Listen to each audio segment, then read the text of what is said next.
Ladies and gentlemen, last Thursday we had the release of the 2020 NFL schedule.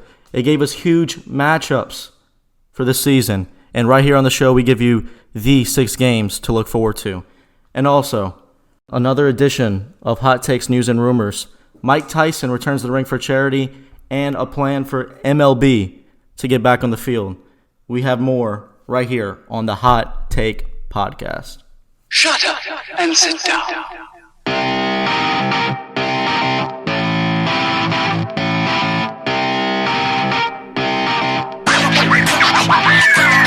What's up, guys? Welcome back to the Hot Take Sports Podcast. I'm Brandon, and we're here to give you another edition of Hot Takes News and Rumors, plus the 6 games to look forward to. But before we get into that, go follow us on Twitter. You see the handle on the top left corner of your screen, at Hot Take PC, at Hot Take PC. We just came out with a video review and analysis of Money in the Bank. If you haven't seen it, go watch it. It was the most unique Money in the Bank pay-per-view of all time. Go watch it. We have some of the hottest takes in sports entertainment on there. Just go follow us on Twitter, subscribe, leave a comment, like, tell us what we're doing wrong, tell us what you like. Anyway, let's get into Hot Takes News and Rumors. Thomas, what we got? Well, Mike Tyson is a dog. If you haven't by now seen the 53-year-old Tyson swing his fist around, I mean, it's incredible. And he has made it apparent via an Instagram Live that he is very willing to return to the ring for charity purposes. And he's really right now training to go 4-round exhibition matches, a couple of those. But who's going to step up to Mike Tyson? Holyfield? Not a chance. So I don't know. I'm not going to step up to him. So I want to ask the other couple of casters with me, who would be willing to take a full force punch from Mike Tyson to the chin for $1 million? If I was still alive, I would take $1 million. At that that's point, not a guarantee at that point either. Yeah, that's a good point. Also, it isn't. I mean, he could pay for my medical bills.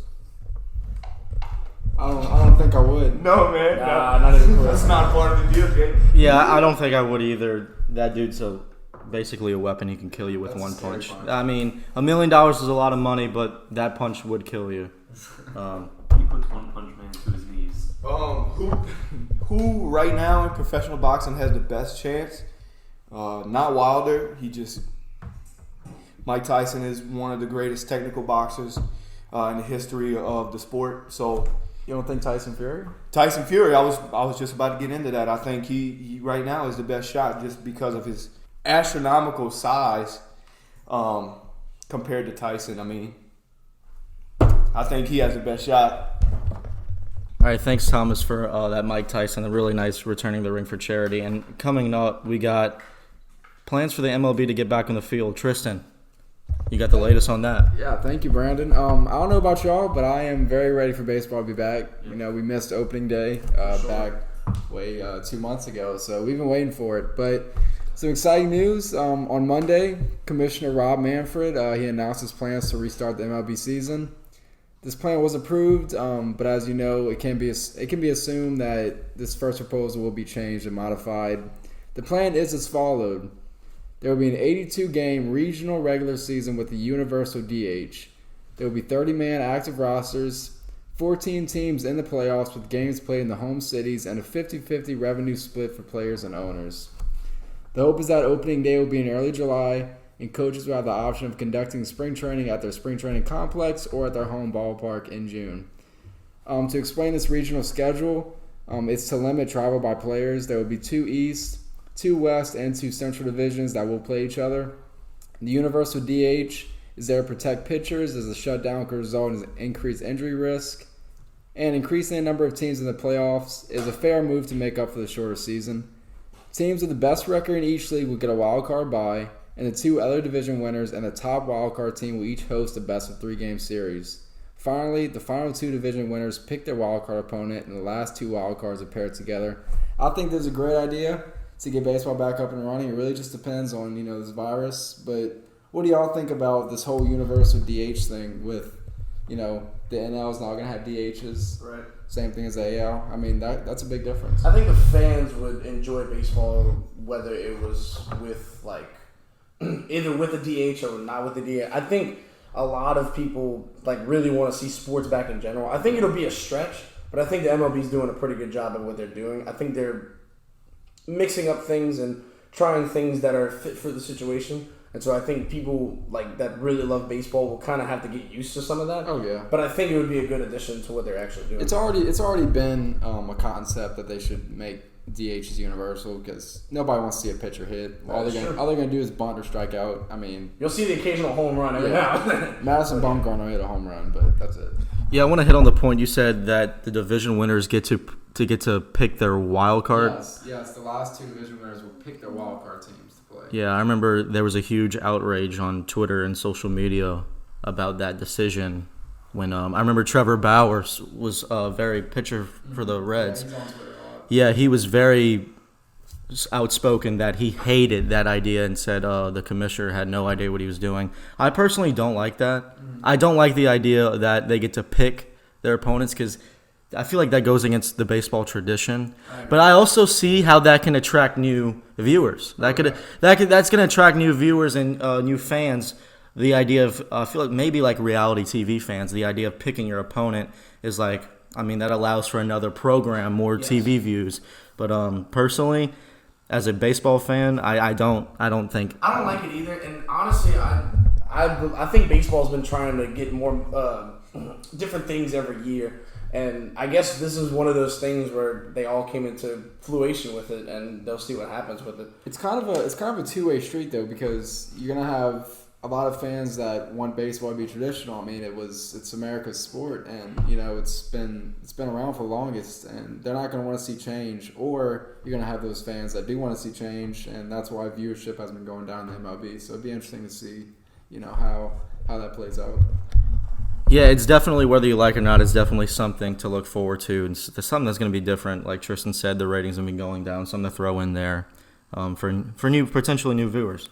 Moving on, we have Conrad's going to talk about jersey sales in the NFL. Let's see what you got. What's going on? So, as of this morning, we have an update as who has the highest jersey sales. Surprisingly, Tua Tagovailoa is at the top of that list. Wow. Surpassing Tom Brady in his Bucs uniform. And my question to y'all is, why do y'all think Tua has the top jersey sales? I think because it's the Dolphins, and the Dolphins have cool jerseys. I think because Tagovailoa has a cool name. That's true. Honestly. Yeah. The way that his last name, like Thomas just said, is laid out on the jersey, just looks cool. And of course, Tua, debating, huge. It's up for debate. If he wouldn't have got hurt, I mean, this is not questioning Joe Burrow's greatness. If Tua wouldn't have got hurt, he probably would have went number one. Yep.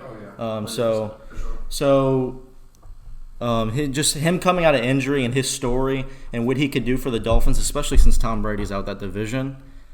I mean, people are excited about the Dolphins. Not only Dolphins fans, but I feel like NFL fans in general are excited for Tua. So I feel like I could see Conrad. That's why he has the number one jersey. Yeah, I mean, sorry, Colin, I'm going to cut you off. It might be, a combination of you see these shorter quarterbacks coming in the league all of a sudden, and they're dominating. Mahomes is homeboy is MVP, and Russell Wilson is tearing the league up too, and Drew Brees is still throwing the heck out the ball. He's still doing this. I mean, it's something about with average height people probably are happy that the average height quarterbacks are coming in and dominating. Colin, to you.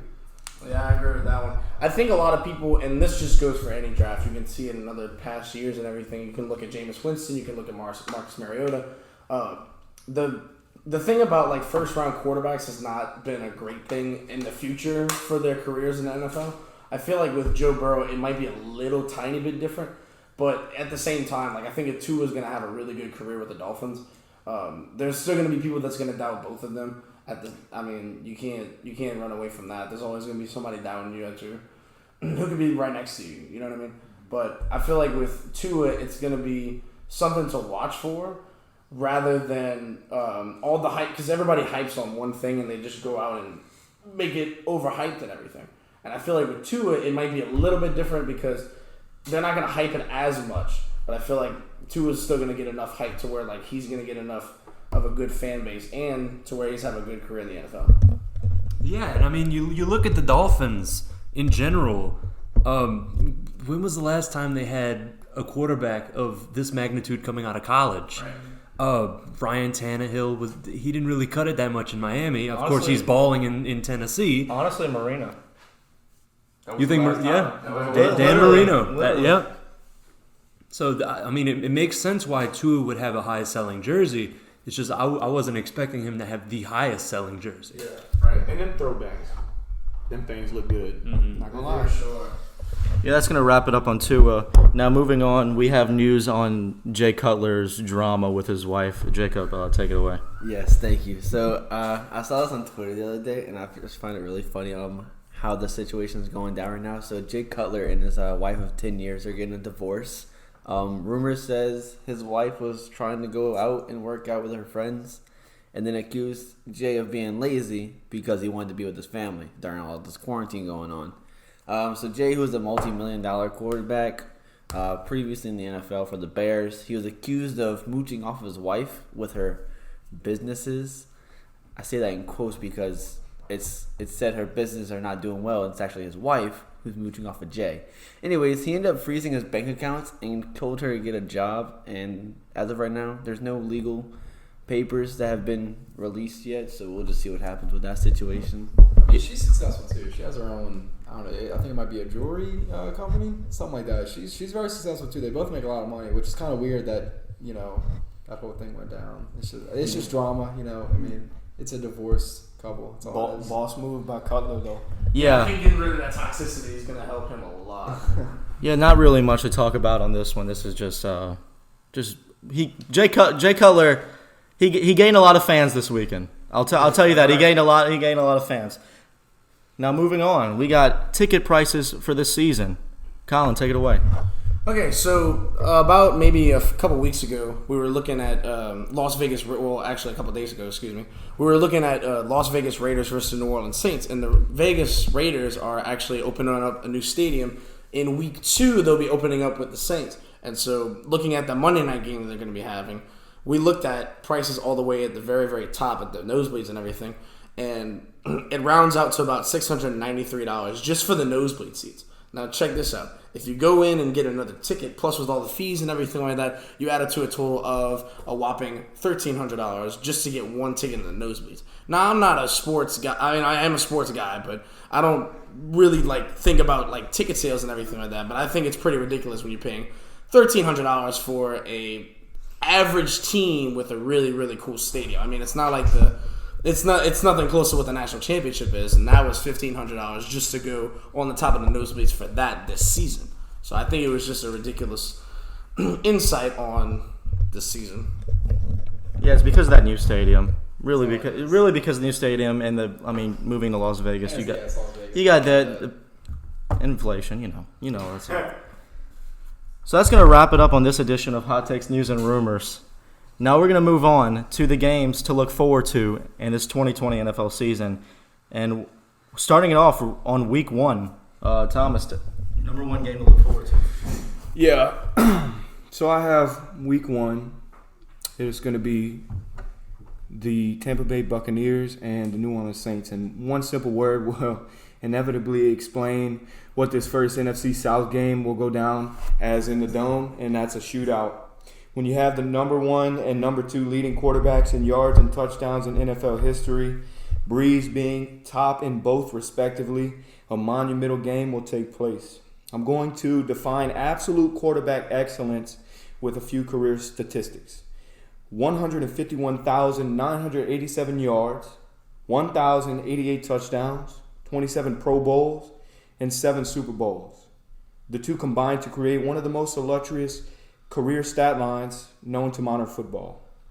Also, Breeze trails Brady in the number of fourth quarter comebacks by 1, 35 games to Brady's 36.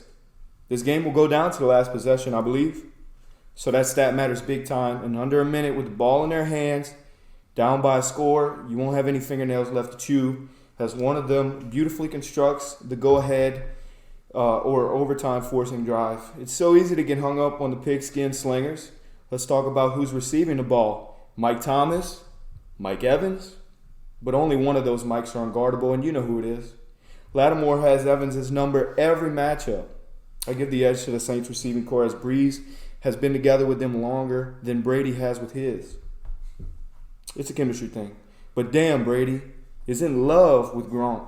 They're inseparable, and the Malcolm Jenkins signing has become the most underrated signing to come from this offseason. I say the Tampa Bay Buccaneers beat the Saints, though. They're in a funk. And it's going to take a early season loss for the Saints to refocus and make another run at the Super Bowl. However, these teams will butt heads again in Week 9 for possible division winning implications, where the result will be much different. I think Brady throws for 371 with 3 touchdowns, no picks. Breeze goes for 389, 3 touchdowns as well, also no picks.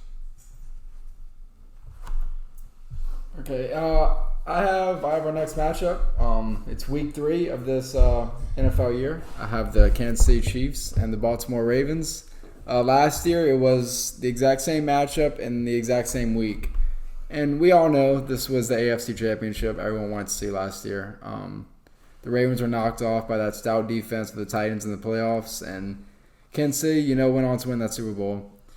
So you got Lamar Jackson. He has that young star wide receiver Marquise Hollywood Brown and tight end Mark Andrews. They're going up against the high-flying and very fast offense of Pat Mahomes, Tyreek Hill, and McCole Hardman. The Ravens have had the better defense of late. Patrick Mahomes definitely has a knack for shredding opposing teams' secondaries.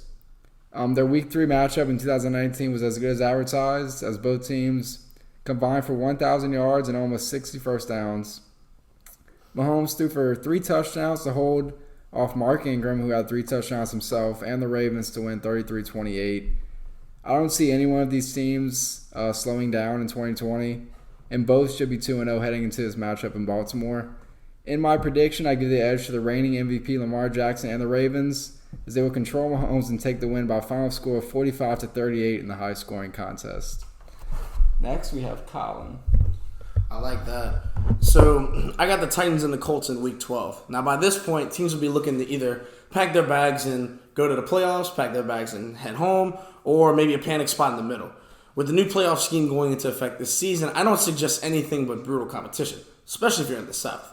Both the AFC and the NFC South divisions have some special games this season. Brady versus Breeze, Bridgewater going against his former team, the Falcons with the new uniforms and new faces.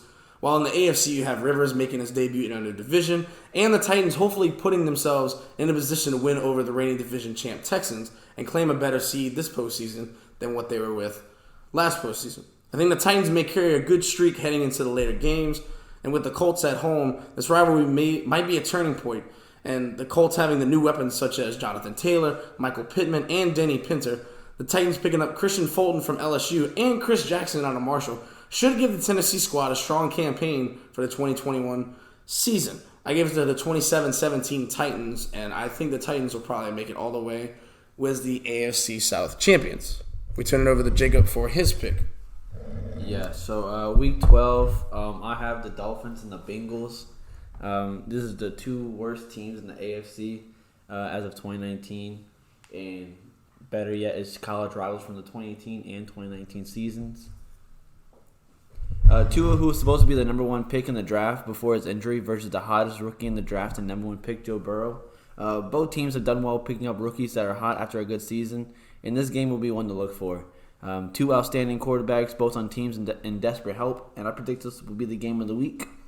It doesn't get better than 2 of the hottest rookies in the draft facing off head-to-head, especially after the Tigers broke their 8-year streak of losing to Bama and won the national championship. I predict this game is going to be a high-flying score, predicting 52-40.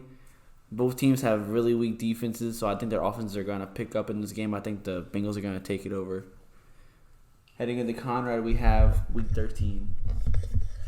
So for Week 13, my pick's a little interesting. It's not really something you'd expect, but I'm gonna carry this Chiefs train going, and have the Week 13 matchup between the Kansas City Chiefs and the Denver Broncos. I personally believe, and this may be a little biased, But I personally believe this game will be key to solidifying the AFC playoff picture. Every season, the AFC, especially last season, the seedings of the AFC were just up in the air for most of the season. You really had to wait until the very end to see where your team was going to fit, if they were going to fit. But I personally believe with the pickups in the offseason that this game will be key, and that a Denver win will knock out Kansas City of the first or second seed. Obviously, Kansas City's going to be dominant this season.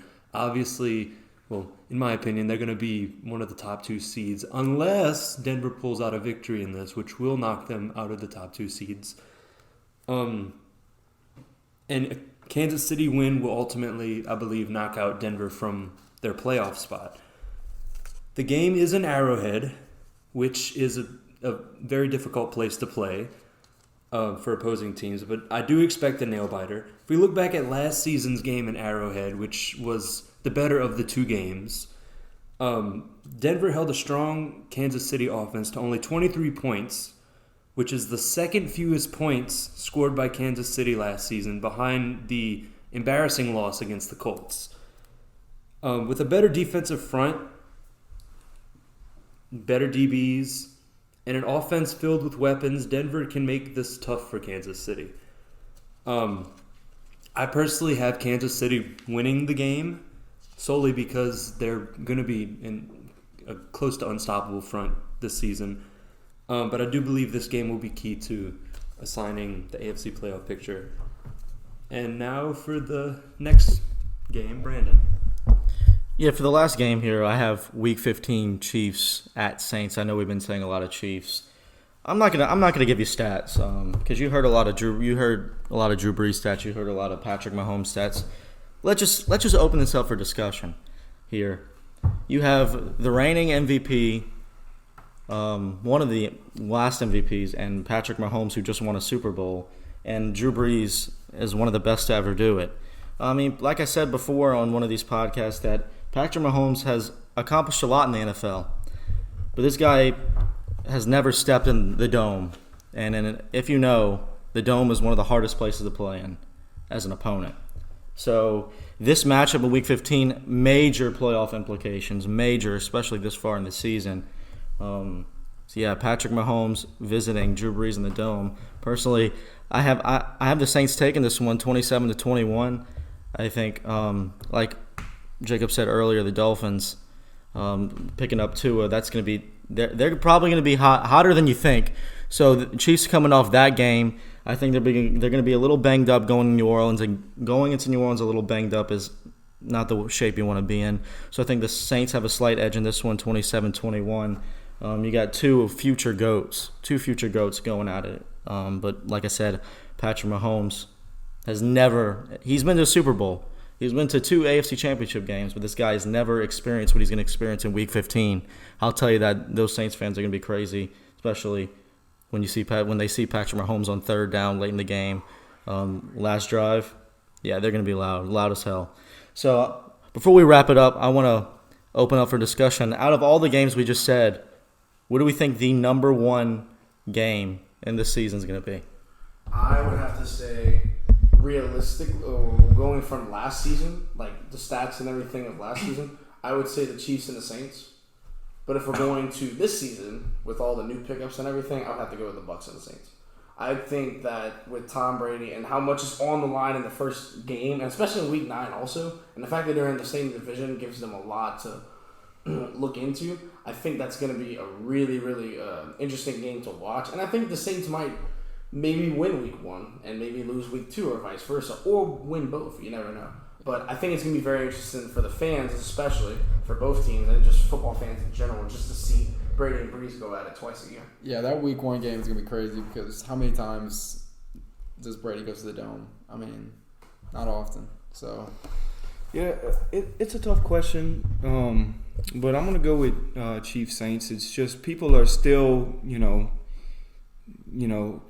I'm still upset that we couldn't see a Super Bowl between those two teams. And I think, yes, it's going to be a huge game, Bucs and Saints, but we get to see it twice.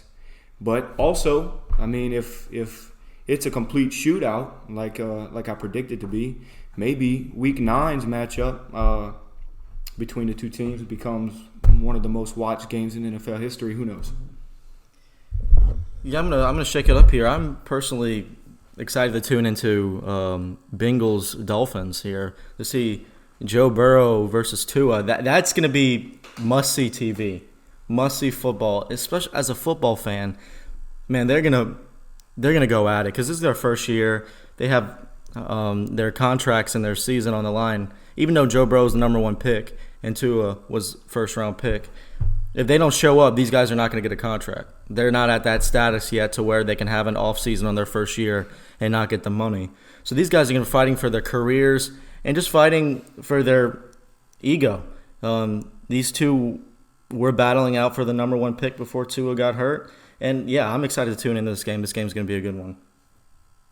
Yeah, I'm going to have to agree with Brandon on the Bengals and the Dolphins. When you look at this matchup, you look at the college rivalry that they had with Alabama and LSU. Each week that they would play each other, it would just be complete disaster for LSU until last season when LSU completely ran over Alabama. And so I feel like heading into the 2020 season, they're going to see each other. I feel like we're going to get those kind of vibes we did in the college season. I'm headed over to Conrad. Yeah, I mean, Dolphins, Bengals, definitely a game to watch. But I'm going to have to take this back to earlier discussions and say the Saints and the Bucks. Brady and Breeze have played in the past. They've only played once a season, though, whenever they did play. I feel like them playing each other twice will finally solve the GOAT debate to see who really stands on top. Because a game, you can make mistakes. 2 games, if you make the same mistakes, well, then something's wrong. But I firmly believe that this is the best game to look forward to this season, or the best games, simply just to solve this GOAT debate. Yeah, I mean, it's a lot of fun seeing young guys sling the ball, but check out the ability to perform in clutch situations and just a lot of years of experience and Super Bowl victories and all these stats. And, it's fun to watch the old guys go out there and, they might be waddling over to the sideline every other play, but that's okay, man, because they're still slinging the ball. So, but I'm excited for all of these games. That's going to wrap it here on the Hot Take Podcast. You see it on the top left corner of your screen. Go follow us on Twitter at HotTakePC, at HotTakePC. Please subscribe, like, leave a comment. Let us know how we're doing. Let us know if you disagree. Let us know if you agree. And if you have more opinions, please share. You come here for the hottest takes in sports entertainment. We'll give it to you each week. Like I said, that's going to wrap it up here on the Hot Take Podcast. Join us next week.